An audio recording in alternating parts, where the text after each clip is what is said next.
ओम नमः शिवाय नमः। ओम नागेन्द्रहाराय त्रिलोचनाय भस्मांगरागाय महेश्वराय नित्याय शुद्धाय दिगंबराय तस्मै नकाराय नमः शिवाय। मंदाकिनी सलिलचंदन चर्चिताय नंदीश्वराय प्रमथनाथ महेश्वराय मंदार पुष्पभौ पुष्पसुपूजिताय तस्मै मकाराय नमः शिवाय।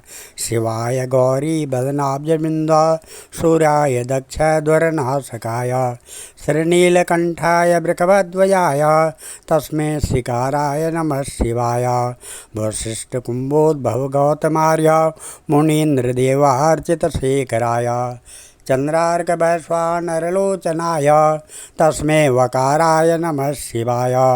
यक्षस्वरूपाय जटाधराय पिनाकहस्ताय सनातनाय दिव्याय देवाय दिगंबराय तस्मै यकाराय नमः शिवाय। पंचाक्षरमिदं पुण्यं पठेत् शिवसन्निधौ शिवलोकं वाप्नोति शिवेन समोदते। वन्दे देव उमापतिं सुरगुरुं वन्दे जगत्कारणं वन्दे पन्नगभूषणं मृगधरं वन्दे पशूनां पतिं वन्दे सूर्यशशाङ्कमणिनयनं वन्दे मुकुन्दप्रियं वन्दे भक्तजनाश्रयं च वरदां वन्दे शिवं शङ्करम्। सौराष्ट्रे सोमनाथं च श्रीशैले मल्लिकार्जुनम् उज्जैनं महाकालम् ओङ्कारं ममलेश्वरं परल्यां वैद्यनाथं च डाकिन्यां भीमशङ्करं श्वेतवन्दे तु रामेशं नागेशं दारुकावने वाराणस्यां च विश्वेशं त्र्यम्बकं गौतमी तटे हिमालये तु केदारं घुष्मेशं च शिवालये। एतानि ज्योतिर्लिङ्गानि सायं प्रातः पठे नर सप्तजन्म कृतं पापं स्मरणेन विनश्यति। आपका मेरे चैनल भीमदत्त शास्त्री में शुभ स्वागत है और ये शिव पुराण का 5वां अध्याय शुरू करने जा रहे हैं, जिसमें भगवान सदाशिव ने शिवा से कहा, देवी हम एक ऐसा पुरुष पैदा करना चाहते हैं जो कि शांत सत्वगुणों से युक्त एवं गंभीरता में सागर के समान हो। हम इस जगत का संपूर्ण भार उसको सौंपकर शांति से काशी में निवास करें। भगवान के ऐसे वचन सुनकर जगदम्बा ने अपनी दृष्टि बाईं ओर घुमाई, जिससे एक अत्यंत सुंदर पुरुष का आविर्भाव हुआ, जो कि कलाओं में से भरपूर, शीलवान, गुणवान तथा बुद्धिमान था। उसका रंग श्याम था, सुंदरता अद्वितीय थी। शरीर का प्रत्येक भाग सुडौल तथा एवं सुंदर था। कमल जैसे नयन, मस्तक पर त्रिपुंड, गले में कौस्तुभ मणि, चारों भुजाओं में शंख चक्र गदा और पद्म को धारण किए हुए, वैजयंती माला तथा पीताम्बर पहने, 14 विद्याओं को जानने वाला और सिद्धि वाला परम शक्तिमान बार बार प्रणाम करता हुआ शंकर जी के पास खड़ा हो गया। उसको देखकर भगवान सदाशिव और शिवा अत्यंत प्रसन्न हुए। वह सुंदर पुरुष भगवान सदाशिव तथा पार्वती से बोला, मेरा नाम तथा काम बताने की कृपा करें। यह सुनकर भगवान श्री सदाशिव ने हंसकर कहा, सर्वत्र व्यापक होने के कारण तुम्हारा नाम विष्णु है। अब तुम्हारे समान कोई दूसरा मनुष्य उत्पन्न न होगा। तुम्हें लोग हरि तथा भगवान आदि नामों से पुकारेंगे। भक्तों को सुख देने के लिए ही मैंने तुम्हें उत्पन्न किया है। तुम सबसे पहले कार्य साधन के लिए दृढ़ता से तप करो। ऐसा कहकर सदाशिव ने भगवान श्री विष्णु जी को योग विद्या का ज्ञान दिया और भगवान श्री सदाशिव अंतर्ध्यान हो गए। श्री विष्णु भगवान 12,000 दिव्य वर्षों तक तपस्या करते रहे। 12,000 दिव्य वर्षों तक भगवान श्री सदाशिव का ध्यान करते रहने पर भी उन्हें अपने मनोरथ कल्याणकारी भगवान शंकर का दर्शन न हुआ। भगवान श्री सदाशिव के दर्शन न होने के कारण भगवान विष्णु को उदास देखकर आकाशवाणी हुई, है विष्णु, तुम अभी तप करो, तुम्हें इतनी जल्दी हमारा दर्शन नहीं हो सकता है। यह सुनकर श्री विष्णु दोबारा तप के लिए बैठ गए। अब श्री विष्णु जी तप के बीच में भगवान श्री सदाशिव की माया से भी श्री विष्णु के शरीर में अनेक प्रकार की जलधाराएँ बहने लगी। श्री विष्णु उन जल धाराओं को देखकर अत्यंत प्रसन्न हुए। चारों तरफ जल ही जल हो गया और श्री विष्णु उस जल पर सो गए। उसी समय भगवान विष्णु का श्रुति समस्त नारायण नाम हुआ और उस समय इस संसार में श्री विष्णु के अतिरिक्त और कोई न था।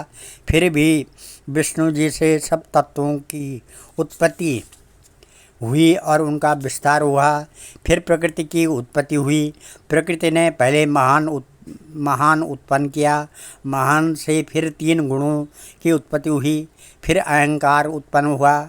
इससे भी 3 मात्रा का शब्द, स्पर्श, रूप, रस और गंध उत्पन्न हुए। इसके पश्चात उससे पंचभूत पृथ्वी, वायु, जल और आकाश प्रकट हुए और नेत्र, कान, नाक, जिह्वा और त्वचा ज्ञानेंद्रियाँ उत्पन्न हुई। इस प्रकार उपस्थ यह कर्म इंद्रियाँ उत्पन्न हुई।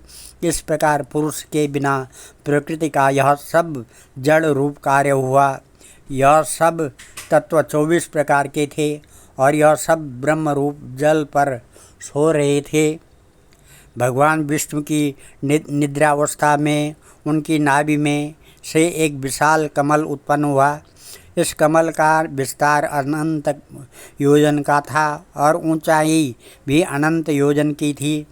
ब्रह्मा जी बोले, है नारद, इसके पश्चात भगवान श्री सदाशिव ने अपनी दाईं भुजा में से मुझे उत्पन्न किया और उस कमल पर रख दिया। मेरे 4 मुख थे और अपने लाल मस्तक पर मैं त्रिपुंड धारण किए हुए था। मैंने कमल के अतिरिक्त और कुछ न देखा और यह न जान सका कि मेरा उत्पन्न करने वाला कौन है। भगवान सदाशिव की माया त्रिलोकी में फैली हुई है। वह जो कुछ भी चाहते हैं वही करते हैं। श्री विष्णु देवता, दैत्य, दानव सब उनके ही अधीन हैं। जब मैं यह सब नहीं जान सका कि मैं कैसे उत्पन्न हुआ हूँ तो मैं उस कमल की नाल को पकड़कर नीचे उतरने लगा। मैं निरंतर 100 वर्ष तक उस कमल नाल को पकड़कर नीचे की ओर उतरता रहा। इतने पर भी उसकी जड़ तक न पहुँच सका। तब मैं दोबारा कमल के ऊपर चढ़ने लगा। ऊपर आने में मुझे 100 वर्ष लगे, लेकिन जब मैं ऊपर पहुंचा तो वहां कमल न था। यह देखकर मैं बड़ा घबराया। उसी समय मुझे आकाशवाणी सुनाई दी, जिसके द्वारा मुझे तप करने का आदेश दिया। मैं अब तपस्या करने लगा।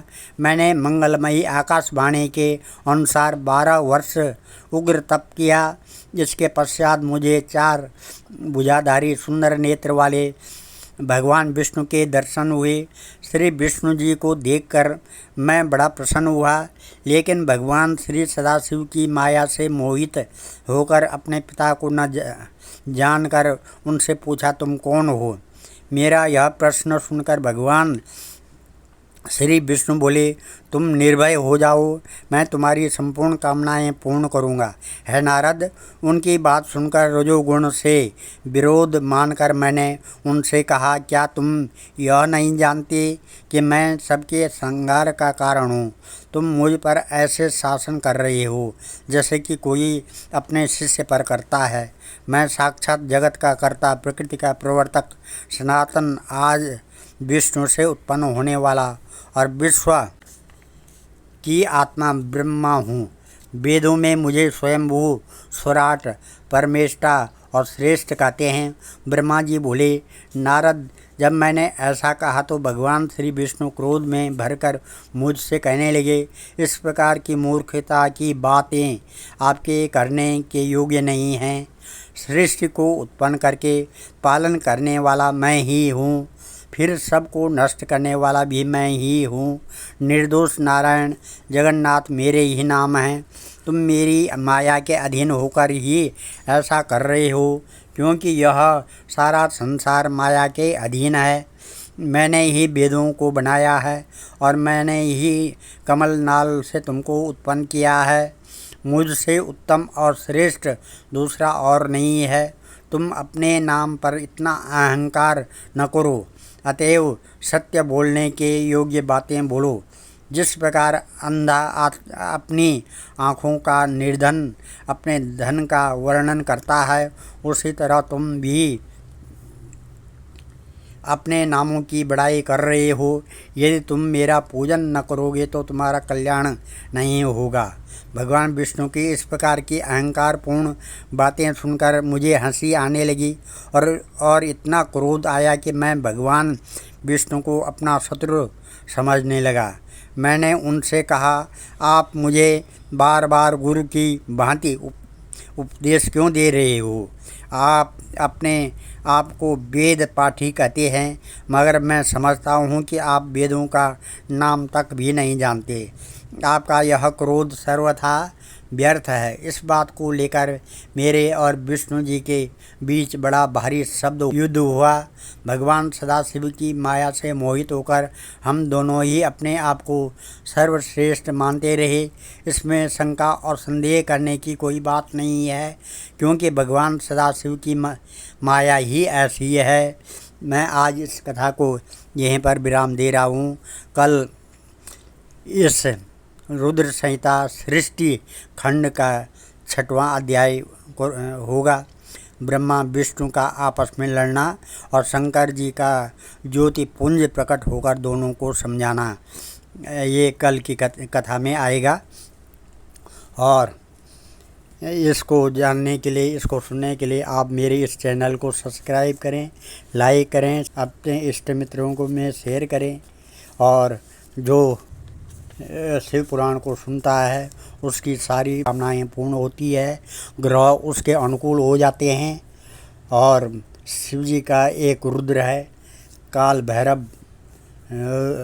भैरव, जो काशी नगरी का कोतवाल भी जाना जाता है, उसका ये अष्टक काल भैरवाष्टक मैं आपको सुना रहा हूँ, जो इस प्रकार है।